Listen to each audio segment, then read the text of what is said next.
um ar-condicionado pingando, bora falar de um detalhe muito importante, que é o dreno.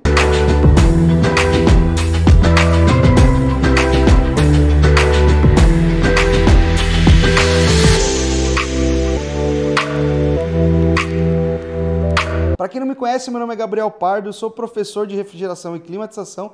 Estou aqui no centro de treinamento da Poloar, aqui em São Paulo, onde os técnicos são treinados em diversos equipamentos. Esse aqui é o espaço Samsung. E bora lá falar um pouquinho sobre os drenos dos equipamentos e como é que funciona. Então a primeira coisa é identificar qual o tipo de equipamento que é da sua residência, que é da sua casa ou algo do gênero. Vamos lá, eu tenho alguns equipamentos aqui. Esses aqui são os equipamentos do tipo Highwall, tá? Geralmente, esses equipamentos aqui, o sistema convencional é o dreno por gravidade. Primeira coisa, que a minha unidade interna, a minha evaporadora, vamos dizer assim, eu não preciso de uma queda para que a água escorra, ou seja, atrás do equipamento eu tenho uma canaleta que faz o dreno sair. Tem fabricantes que têm saída tanto para a direita quanto para a esquerda. Então, se alguém faz uma instalação e deixa, vou deixar uma quedinha para o dreno, não precisa disso, tá? As canaletas internas do equipamento já são projetadas para a água sair com o equipamento nivelado, tá? Então, primeira coisa, você não precisa criar desnível no equipamento. Segunda coisa que é muito importante é verificar como está conectado. Ou seja, eu vou sair com um tubo atrás da máquina. Deixa eu ver se eu consigo mostrar para vocês aqui, ó. Atrás da máquina aqui, quando eu conecto ele, ele vai sair com um tubo similar a esse aqui, ó.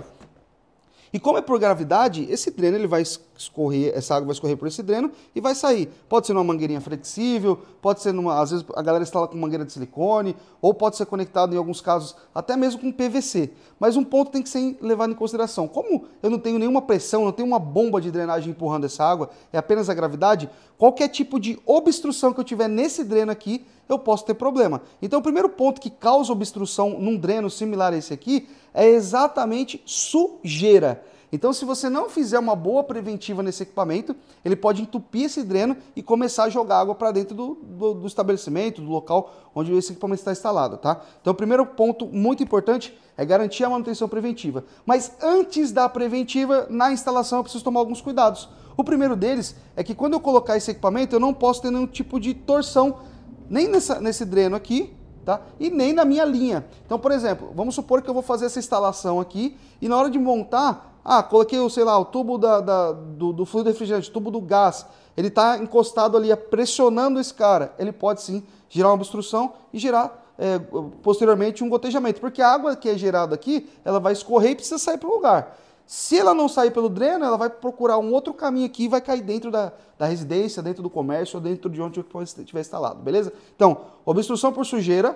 Outro ponto importante é torção. E outro detalhe muito importante é verificar se eu tenho mais linhas de drenagem no mesmo lugar. Às vezes eu tenho, vamos supor essa condição aqui. Vamos supor que isso aqui é um estabelecimento, sei lá. Eu tenho 3 equipamentos de ar-condicionado.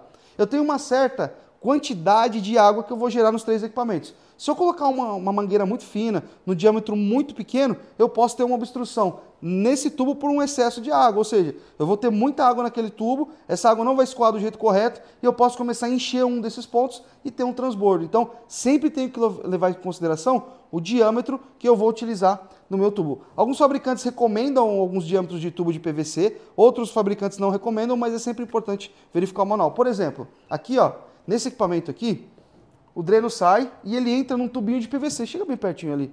Olha lá. Tá vendo esse tubinho de PVC aqui? Então, eu saio do dreno ali, ele conecta aqui e desce nesse tubo de PVC. Aqui é interessante, se eu tiver, sei lá, um deságua de 3, 4 equipamentos ali, eu posso ter ali um excesso de quantidade de água e também de sujeira, tá? Porque eu vou ter sujeira de 3 equipamentos, eu posso ter um problema. Outra coisa que gera a obstrução no dreno ou alguns problemas similares a esse é algo muito simples, que é o seguinte: não recomenda-se você utilizar aquelas conexões em 45 graus, tá? Então, pô, Gabriel, vou fazer uma conexão de um tubo de dreno. Geralmente a galera usa aquela conexão em 45, né? Aquele L. Sempre utilize curvas, tá? Ou aquelas conexões em 90 graus, tá? Por que, Gabriel, o 90 é melhor que o 45? Porque quando a gente fala de 90 graus, eu tenho um ângulo mais aberto. Então a possibilidade de eu ter um acúmulo de sujeira no ângulo mais aberto é bem menor. E em vez de usar o famoso cotovelo, né, sempre utilize curvas, tá? Porque a curva ela tem uma acentuação que ela evita que naquele ponto ali eu tenho obstrução, tá? Diferentemente do cotovelo, né, ou joelho, como o pessoal pode chamar em algumas regiões do Brasil, a curva, o formato dela é mais longo, evitando assim obstrução. Agora muita gente pergunta, Gabriel, e sifão? É interessante você olhar? Vale a pena você sempre olhar no manual do fabricante para verificar se ele pede sifão ou não, mas aí quando a gente trabalha com outro tipo de evaporadora, que é similar a essas aqui que a gente tem aqui, ó, por exemplo, aqui tem um cassete, aqui um cassete 4 vias, esse aqui da linha Windfree, aqui ó, esse aqui é um cassete 1 via. Esse tipo de equipamento aqui, ele tem um outro sistema de drenagem. É um sistema de drenagem não por gravidade, e sim por bombeamento. Como assim, Gabriel?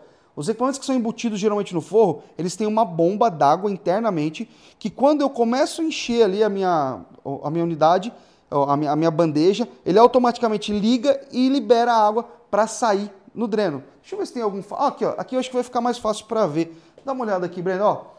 Não sei se vai conseguir captar certinho na câmera, porque está preto. Aqui já é um dreno que ele é montado para esse tipo de equipamento. E olha que interessante, ele tem a saída dele aqui. O que ele faz? Ele joga para cima e depois ele desce, tá? Ele faz um sifão, vem desse lado aqui, ó. Ele faz uma espécie de sifão. E aí vale a pena consultar no manual do fabricante o que ele pede, os ângulos, como montar esse dreno aqui e os espaçamentos. Por que é importante você montar esse dreno?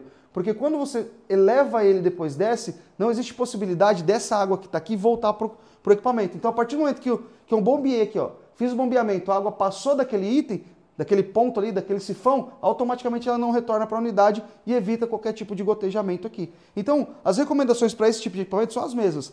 Garantir a manutenção preventiva, verificar o diâmetro do tubo, tudo isso faz muito sentido. E também verificar a possibilidade de sifão para evitar retorno principalmente de água para o equipamento. Outra coisa, eu sempre tenho que respeitar, vindo aqui, ó, pega desse lado aqui, ó. Quando eu for montar esse dreno, eu sempre tenho que ter uma caída após esse ponto aqui, tá? E aí você precisa respeitar a angulação que o seu fabricante recomenda. Alguns fabricantes, ó, você tem que descer tantos centímetros a cada metro, ou você tem que colocar no mínimo em um ângulo X, no ângulo Y. Então sempre pega as informações no manual para confeccionar esse dreno. Agora outra coisa muito importante, não sei se vocês perceberam, esse dreno aqui, ó, ele tem uma proteção externa, tá? Isso aqui é um isolamento térmico específico para dreno. Gabriel, por que eu preciso isolar o dreno? O ar-condicionado aqui, ele trabalha com uma evaporação próximo de 1 grau, tá? Ou seja, a temperatura do fluido, do gás, dentro da serpentina, é próximo de 1 grau. Quando eu tenho o processo de refrigeração, a água que escorre nessa serpentina que vai para a bandeja é uma água que ela vem com uma temperatura baixa. Ela não vai chegar a 1 grau, mas ela vai chegar numa temperatura baixa. Se você não isolar esse dreno aqui, ó, principalmente em drenos que são embutidos dentro de forro, assim, todo dreno tem que ser isolado, tá? Mas nessa condição aqui, se é um dreno embutido dentro de forro ou alguma coisa do gênero, eu tenho um diferencial de temperatura muito alto entre a água que está passando ali, ou seja, estou passando uma água gelada no dreno e a minha temperatura externa é alta.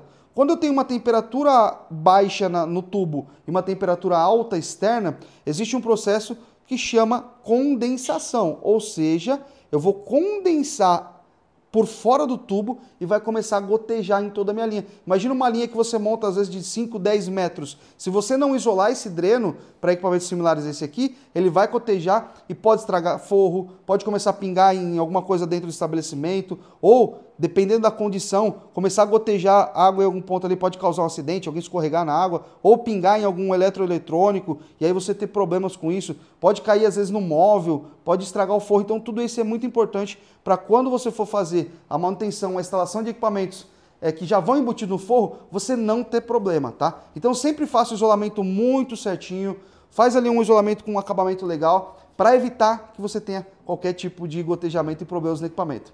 Espero que vocês tenham entendido um pouquinho sobre esse gotejamento, como é que funciona esse equipamento. Um forte abraço e espero vocês no próximo vídeo. Valeu!